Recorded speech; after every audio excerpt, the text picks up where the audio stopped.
Welcome to a documentary experience defined by absolute transparency. We guarantee that the upcoming scenes are entirely unfiltered and unedited. This is raw, immersive footage from the front lines of justice, providing an unpolished look at those who uphold the law. Ma'am, we need proof of your immigration status.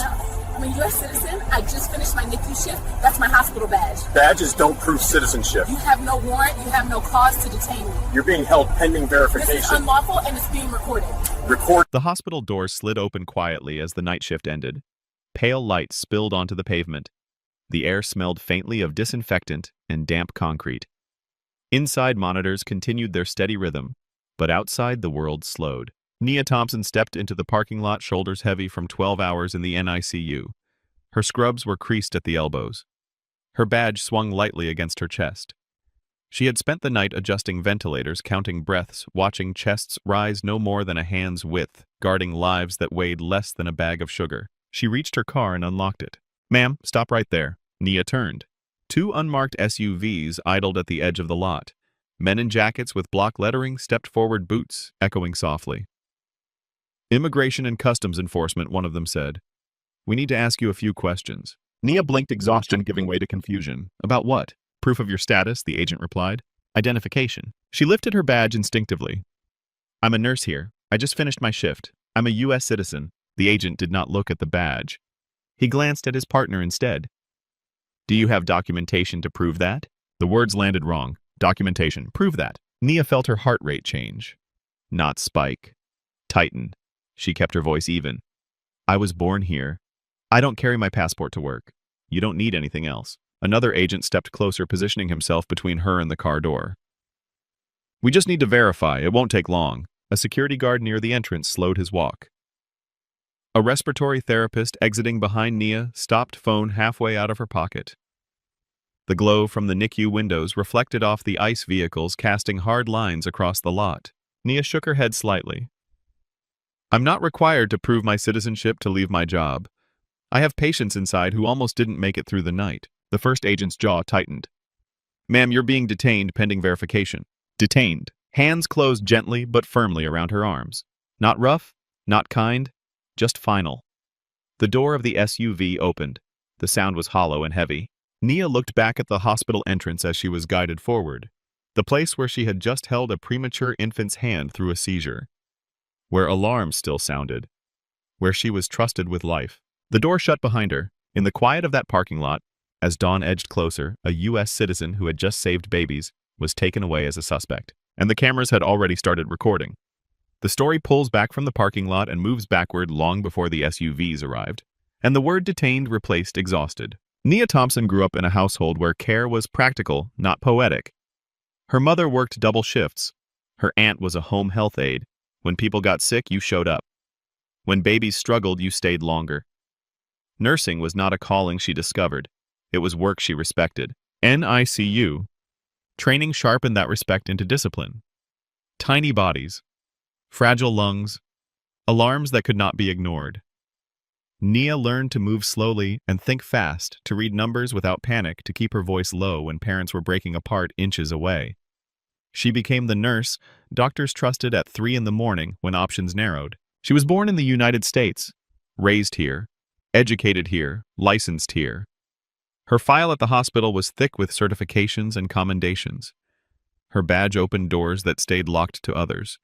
She never imagined it would be dismissed in a parking lot. The ICE agents who stopped her carried a different set of incentives. Their unit had been assigned increased enforcement near transit hubs and large institutions. Hospitals counted. Early morning hours counted more.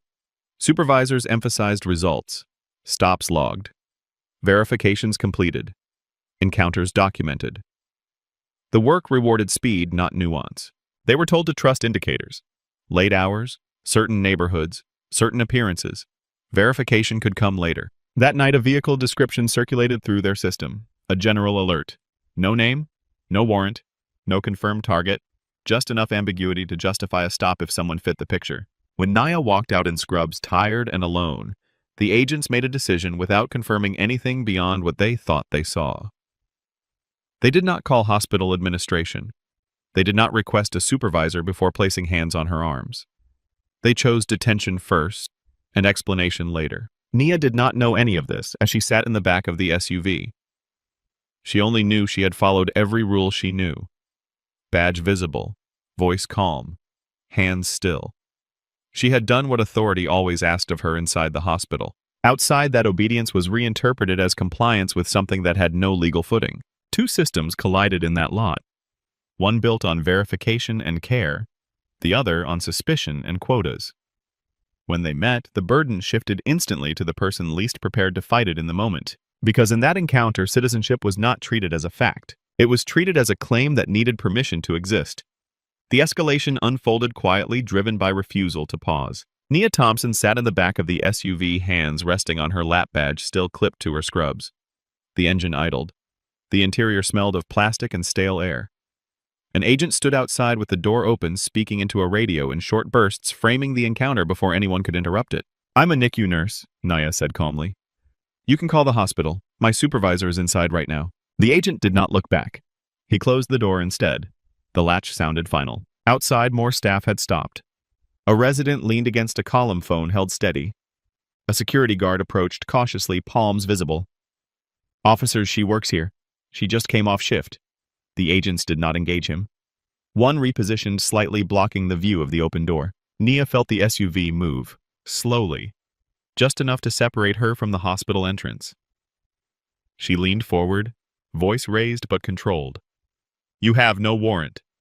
I am a U.S. citizen. You are not allowed to detain me without cause." The agent in the passenger seat turned halfway. "We're verifying your status. If you're legal, you'll be released." "Legal," the word pressed down harder than the cuffs had earlier. Nia swallowed and stared through the tinted window at the NICU floor above, lights still bright, alarms still sounding. She thought of the infant she had just stabilized, the mother who had squeezed her hand and whispered thank you. The contrast felt unreal. Outside, the small crowd grew. Phones were no longer subtle. A respiratory therapist spoke louder now. "She's American. She was born here." Another voice followed. "This is wrong." An agent stepped away to make a call, pacing near the hood. He spoke in low tones, then shook his head and spoke again, sharper. The delay stretched. Verification that should have taken seconds became something else when no one wanted to be the first to reverse course. Inside the SUV, Nia closed her eyes briefly and focused on breathing the way she taught parents to do when panic crept in. Slow in, slow out. Do not escalate. Do not give them anything they could twist. The vehicle stopped again. Doors opened. Voices overlapped. A supervisor arrived, posture stiff, eyes scanning the scene. "Why is she detained?" he asked. The answer came fast and thin. "Pending verification." Verification of what the supervisor asked. No one answered immediately. The crowd felt it. The hesitation. The absence of a reason that could be spoken out loud. Cameras moved closer. A nurse said her name clearly. "Nia Thompson, she works here." The supervisor looked at the badge through the window, then at the hospital entrance, then back at the agents. His jaw tightened. That moment, suspended between engines and alarms and watching eyes, was when escalation stopped being procedural and started being indefensible. Because once doubt replaces authority, the record begins writing itself.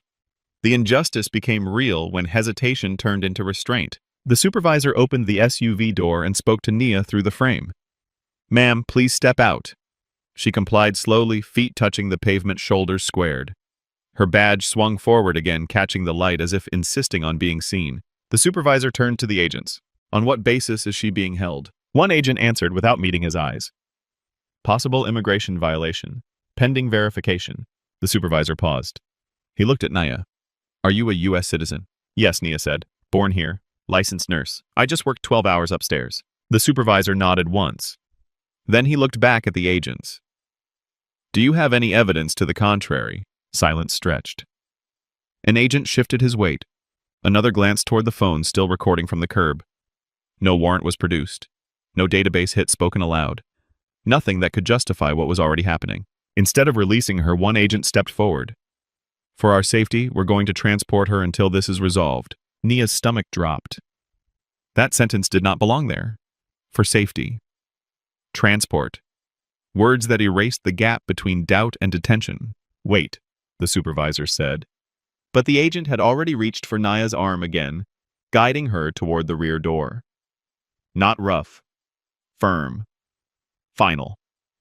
The crowd reacted this time. A nurse said no.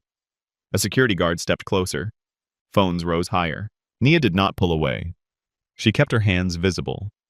She turned her head just enough to speak clearly. "You are detaining a U.S. citizen without cause. This is unlawful." The agent did not answer. The door opened. The inside of the SUV looked darker now, smaller. The hospital lights reflected faintly on the tinted glass, a reminder of where she had just been trusted with fragile lives. As she was seated inside, the door closed with a heavy sound that cut through the parking lot. The latch clicked, the engine revved. From inside, Nia watched the hospital entrance recede a few feet as the vehicle repositioned. She saw colleagues standing frozen hands at their sides, faces tight with disbelief. She saw the supervisor still standing there, jaw set, phone already in his hand. The injustice was complete. A nurse taken from her workplace. A citizen treated as removable. No charge spoken. No evidence offered. Just suspicion sealed behind a closing door. And as the SUV pulled away from the curb, carrying her past the building where newborns fought for breath, the line between mistake and violation disappeared. What remained was a record that could not be undone quietly, and a cost that would not stay theoretical for long. The revelation came through records that could not be bent by suspicion. The SUV stopped at a nearby federal field office, fluorescent lights humming overhead, as Nia Thompson was escorted inside. No holding cell, no charge sheet. Just a chair in a small interview room, and a door left half closed as if uncertainty itself needed space to breathe. An agent sat across from her, tablet in hand. Name, date of birth, place of birth. Naya answered each question once clearly without embellishment. He typed, paused, then typed again. Minutes passed, then more. Another agent entered, speaking quietly. A supervisor followed, eyes already narrowed at the screen. He read in silence, scrolling, cross-checking. Birth certificate on file. Social security record. State nursing license. Passport record. Everything aligned. He looked up. She's a U.S. citizen. The room went still. The supervisor exhaled through his nose, then turned to the agents. Why was she transported? The first agent answered carefully. She could not immediately prove her status. The supervisor's voice dropped. That is not grounds for detention, especially not on hospital property. He turned to Nia. Ms. Thompson, you are free to go. I apologize for the detention. Nia nodded once. She did not smile. She did not thank him. She asked for what mattered. I want copies of all reports, all body camera footage, and the names of every agent involved. You will receive them, the supervisor said. Outside, dawn had begun to soften the sky. Hospital staff who had followed the vehicles now stood near the entrance, phone still out. When Nia stepped through the doors, Scrub's rumpled badge still clipped, the crowd shifted instinctively to give her space. Someone said her name. Someone else whispered. They took her. Nia stopped briefly and faced the group. I am a U.S. citizen, she said calmly. And this should not have happened. Inside the field office, voices rose behind closed doors. Protocols questioned. Decisions replayed. A supervisor made calls upward, not downward. What had been framed as verification collapsed under the weight of a single fact that should have ended everything at the parking lot. Citizenship confirmed. The agents who acted on assumption were left with something else to explain. A detention without cause. A workplace removed from context. A record now complete. And once written, that record would not disappear. It would multiply. The crusade for justice began before Nia Thompson made it home that morning. By the time she left the federal office, the footage from the hospital parking lot was already circulating. Multiple angles. Clear audio. The agents' jackets. The word detained. The moment the SUV door closed while NICU windows glowed in the background, what could have been reduced to paperwork became unmistakable on screen. Hospital leadership moved quickly. A formal complaint was filed the same day, supported by security footage, badge access logs, and witness statements from nurses, residents, and guards who had watched the detention unfold. The hospital's legal counsel contacted federal authorities before noon, not to ask questions, to demand answers. Civil rights organizations followed. They requested records, detention logs, justifications, supervisor approvals. The response exposed a void where authority had been assumed instead of documented. No warrant, no confirmed target, no exigent circumstance.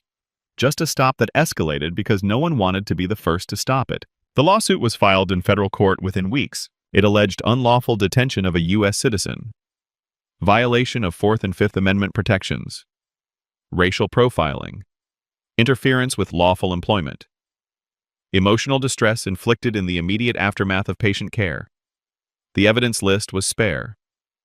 Video, timestamps, admissions, verification records showing citizenship confirmed only after detention. Discovery moved fast. Internal emails revealed pressure to increase field contacts near large institutions.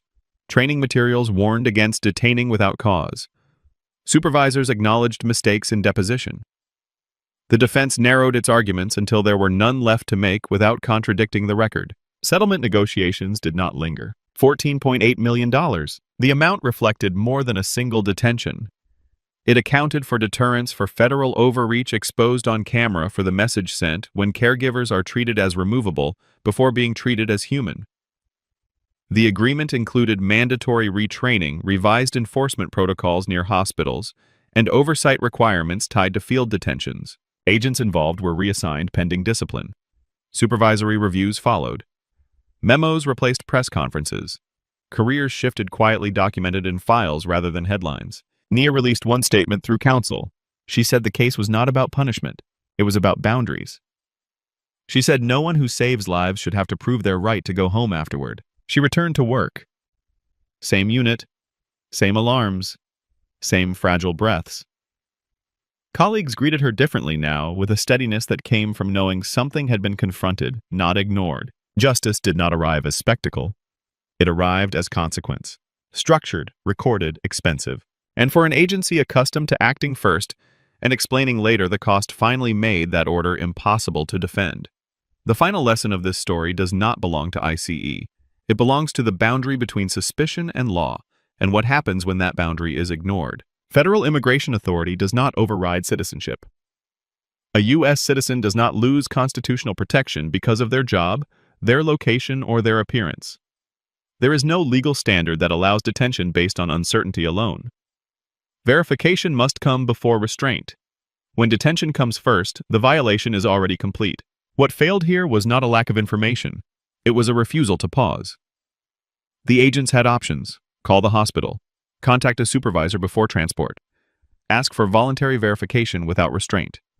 Each option would have ended the encounter legally. Instead, authority chose momentum. The psychological mechanism matters. When enforcement is measured by activity rather than accuracy, doubt becomes a reason to act instead of a reason to stop. Words like verify and safety become shields for decisions that cannot stand on their own. That is how lawful presence turns into unlawful detention. Nia Thompson did not avoid harm because the system protected her in real time. She avoided worse harm because she relied on the same discipline she uses in the NICU. Stay calm. Keep movements deliberate. Speak clearly. Do not escalate. Let the record build. That restraint preserved evidence when the moment could not be corrected. For viewers, the lessons are practical. If you are approached by federal agents, you have the right to ask if you are being detained. You have the right to remain silent beyond identifying yourself if required. You have the right to refuse consent to detention without cause. You do not need to argue. You need to be safe. Documentation lasts longer than confrontation. If you are a witness, your role matters. Recording from a safe distance is lawful in most jurisdictions. Do not interfere physically. Do not provoke. Quiet documentation often carries more weight than raised voices. If you hold authority, the obligation is simple. Verify before you detain. Citizenship is a fact, not a favor. When enforcement acts on appearance instead of evidence, the cost does not disappear. It compounds. The settlement did not erase the memory of a nurse being taken from a hospital parking lot after saving newborns. It did not undo the fear of being treated as removable by strangers with badges. It did something else. It put a price on crossing a constitutional line. $14.8 million moved because verification was delayed until after freedom was taken. Justice here was not loud. It was exact. Protocols changed. Oversight followed. Careers shifted. A boundary was reinforced with consequence. The question that remains is the one that always matters. How many similar detentions end without cameras, without witnesses, without the resources to force a correction. That answer is why this story matters. Driven by the pursuit of truth, our mission is to demand transparency and hold power to account. We trust in hard evidence because the records do not lie. Thank you for watching and staying informed.